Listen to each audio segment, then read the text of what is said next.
Labour day पर तमाम media channels पे कवरेज की गई। इस हवाले से मेन स्ट्रीम मीडिया चैनल्स पर ये डिस्कशन भी सामने आई कि किस तरह से मजदूर तबके को उनकी कम से कम उजरत नहीं मिलती या उनको उनके हकूक से महरूम किया जाता है।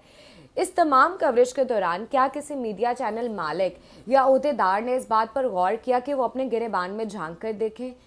पाकिस्तान में मीडिया चैनल्स में काम करने वाले ऐसे बहुत से वर्कर्स मौजूद हैं जिन्हें गुज़िश्ता 4 माह से अपनी तनख्वाह ही नहीं मिली और उसके बाद उन्हें या तो मजबूरन वहाँ से रिज़ाइन देना पड़ा या उन्हें निकाल दिया गया। तो जब मीडिया के अंदर काम करने वाले ये लोग दूसरों के हकूक़ के लिए आवाज़ उठाते हैं तो क्या इनके अपने हक़ के लिए कोई आवाज़ उठा रहा है या क्या इन्हें वो हकूक़ हासिल हैं? क्या वो ये बात कर सकते हैं कि उन्हें तनख्वाहें नहीं अदा की जा रही हैं या उनके केसेस आगे प्रोग्रेस नहीं कर रहे हैं या हरासमेंट हो रही है वहाँ पे, फिर वो चाहे सेक्सुअल हो या मेंटल हो या फिज़िकल हो?